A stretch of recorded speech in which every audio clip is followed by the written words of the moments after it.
Shit, he better. He better take me serious, but I don't think so. I think they training. I think they're training as hard as they can. Um, I think they putting a little trying to put a little mastermind squad together to coach for this fight, and it's gonna be a good fight. I'm gonna tell you like this: we're preparing for the best Gervonta Davis that's going to be, that everyone's ever seen. That's what we're preparing for. We're not preparing for a guy who might not be focused. We're not preparing for a guy who might be lazy or anything like that. We're preparing for that. Everything was calm until it wasn't. The rematch between Gervonta Tank Davis and Lamont Roach was already one of the most hyped fights of 2025. But what just happened backstage at the New York press conference that flipped everything? Tank didn't just get heated, he snapped. Security had to rush in as shouting erupted. Fists were clenched and chairs were almost flying. The tension off the charts. Let's break it all down. Damon, every time. Think about what I've been through, think about what I lost. Go in there and get my man. Your biggest fear is losing. How do you bottle that feeling up right before you step into the ring? Hardest puncher I ever faced? Nah, not Tank. Don't get me wrong. He hits hard. But Jonathan Oquendo from Puerto Rico, man, that dude's hands are bricks. No joke. He's got that real power hard head, heavy hands, respect. I think the hardest puncher I ever faced. No. And I ain't shitting on him or nothing like that. He can punch. But Jonathan Oquendo, he's from Puerto Rico. Bro, he got bricks in his hands, bro. I lie to you not. He punch hard. I ain't gonna lie. He a hard hit, man. This isn't new for Tank. He's always fought with emotion. But this feels deeper. Like something inside is boiling over. The look in his eyes says it all. This isn't just a fight. It's war. Lamont, it was like he was there, but he wasn't like there for real. Like when you watch all his other fights, you can see like his eyes just look different. When he walked into the ring with Lamont, it was just like, yeah, it's cool. Yeah, because you heard in the press conferences, he was just saying he was just real irritated. He didn't really seem like He just felt like I think he just trained just to get by. I think he trained to just do 12 rounds. You know what I mean? The Tink that I know, the kid that you punch him in the face, he go crazy. Yeah. You know what I mean? Or if I'm down on the scorecards, I'm gonna go out and go get it. I didn't see it that fight, and I understand it too. When us as fighters, when you get to a certain point in life, sometimes you just don't want to do it. That first fight with Roach, the controversial draw, it left a stain on Tank's legacy. He didn't look like the monster fans expected. He looked beatable, slower, frustrated, human. And Roach, he didn't back down. He stood in there, fearless. How do you assess his power after being in there for 12? He got decent power. For sure. I ain't gonna say it's exaggerated. I told y'all I got a chin. I ain't going like that. It's just not gonna happen. But like I said, I see why he knocked people out, and I think he felt my power too. Like I think that's what negated a lot of his shots. And once I took his best shot, I was like, oh yeah, it's time to roll. Like I said, I knew I had a chin. I mean, I spar guys that were like junior middleweights, like current champions that was at that weight. So I know I can take a punch. He's twitchy in there. Like I do see why he knocked people out. I mean, like being up close and personal, obviously I seen it on the TV like that, but I understand why he knocked people out. I'm not gonna tell y'all because y'all gonna tell him. He was gassing up Lamont Roach way too much, and he was already talking about like retiring. He a little distracted in the fight. That wasn't the same Gervonta Davis we're really used to seeing. It just lets you know how corrupt like the governing bodies are, bro. If that dude took a knee, not only did he take a knee, he's like, hold on real quick. Let me get this out of my eye. How is that not a point? Like, you know, funny thing, bro, that's why I cut my braids off. I had braids and I had the same thing. I went through the same when I fought Andre. That was burning my eyes, so I cut that off. Tank left that fight still undefeated, but just barely. Oh, nice double left hook by Roach to the body and then to the head. Right there it is. Oof. And Davis just got backed up with a counter right from Roach. That's a big moment in there with the left. Oh, not right, but Davis took off some of the steam of the punch, but still, Roach leading with right. He took a knee. He took a knee. What is he doing? They forgot his... Wow. Combination from Roach. Rest of you.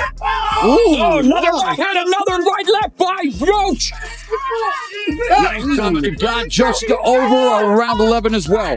Maybe he getting shot. Davis fighting on even terms here in the 11th. Both of them have landed. Has to keep doing that. Roach said the familiarity knows his weaknesses. It's one thing to say it. The decision is a majority draw. Let's talk about that 9th round. Roach dropped Tank to a knee, but the ref called it a slip. That one call sparked a firestorm. Fans, fighters, analysts, everyone said Roach should have gotten the knockdown. Some even believe that moment cost him the win. To show he still has that fire. Tank Davis, Lamont Roach. I think we need to start with that one. Yeah.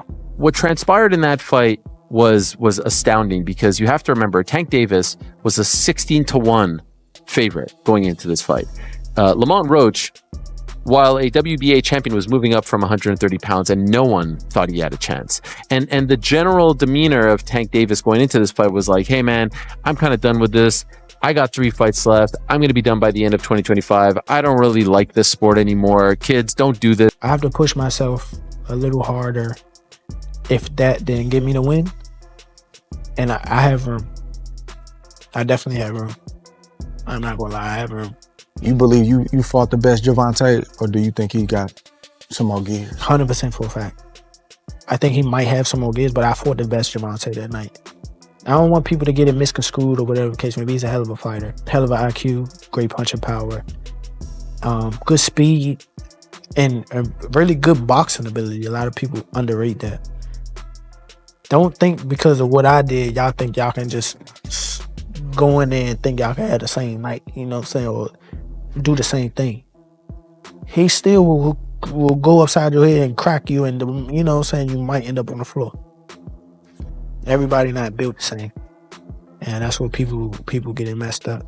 He did a whole lot of things that was good in that fight, a whole lot. And I'm telling you right now, if he wasn't as good of a fighter as he was, that would have been, you know what I'm saying, I would have steamrolled him. Don't get that misconstrued. He's still the guy he is. It's just he ran into a guy that's on the same level. Tank walked out still undefeated, but barely. Meanwhile, Roach walked out with the fans behind him. He wasn't quiet either. He called Tank overrated, said he was ducking the rematch, and questioned his heart. Tank heard it all, and now that rage finally exploded backstage. But don't forget, Roach has been grinding, sharper, stronger, and hungrier than ever since that night. The spotlight hasn't just been on Tank, it's been chasing Roach too. And that's the difference. Roach is all in, locked in on the fight. Tank, he's juggling lawsuits, distractions, drama. Come August, Roach will be stepping into the ring to win. Tank has to prove the fire's still there, or risk watching his throne fall. Tank Davis. Bad dude. See, what I like about Tank is Tank brings something different. You know, back in the days, everybody had something. Muhammad Ali was a mover boxer, George was a puncher, Ernest Shaver was a puncher. Everybody had something they brought to the table. Larry Holmes had a jab. Mike Weaver had overhand right. You know what I'm saying? Everybody had something. That division now is full, and Tank having to be the knockout guy of the division. He the one with the main knockout power. Garcia has it too, but Tank got that real knockout power that, like, if Tank hit one of them clean, usually they gonna have a problem. So it's like, I like Tank. Every now and then, I think when he knows he can beat somebody, he probably don't lock in as hard, but I think when they bring challenges, he locks in. Yeah, he fights to the level of competition. Yeah, he was doing that a lot. And he got to be careful of that. 2 fights ago, he was really doing that. You feel me? So you got to be careful of that, because if you come in and think somebody is not at your level and you underestimate them, it can get you beat. So that's the only thing I think you got to be careful of. Other than that, Tank is a really good fighter. But when Tank wins, Tank Davis, he was a young kid, came up to me when he was a kid, wanted an autograph. I signed his phone for him and told him, you'll be world champion someday, and I'll be your promoter. Years later, he was working with some people from our team, because our team is huge. We got guys in DC, Baltimore, Philly, New York, all around. He won a few fights. I think he was like 8 or 9-0. I told him, in under 24 months, you'll be world champion. Made the right moves, put him in the right position. He's a multi-millionaire now. Absolutely. He was a kid that couldn't even couldn't even buy a bus ticket. Now he's a multi-millionaire. Love, hate, but it's been like the last interview you showed them love. This week it was whatever. But is that sometimes like, you know, is it just like big bro, little bro seeing things different, or what is it to you? No, Floyd don't never. He felt as though I'm at that point where as though I passed him. And I'm doing it at a young age. Wait, like when Floyd was 29. You'll see, bro. Yeah. That deal that I'm talking about? Yeah. Oh, that's a part of deal. He don't know about that yet. But that's bigger than his deal. Damn. Wow. And I'm just releasing it. Exclusive. That's exclusive. Bigger than Floyd deal? Yeah. Ain't no cap, nigga. That's a lot of bread. You'll see. It's gonna come up. According to sources close to the camp, it all blew up the moment Tank and Roach crossed paths backstage. No cameras. No officials, just a rivals with months of tension boiling over. Tank stepped up, chest out, voice raised, finger pointed. Roach didn't flinch. Then it got wild. Security from both camps rushed in as shouting echoed down the hallway. Roach's trainer jumped in. Tank's team tried to hold him back. The two were nose to nose, pacing, barking, ready to throw down. It was seconds away from chaos. Now this rematch, it's not just personal, it's downright dangerous.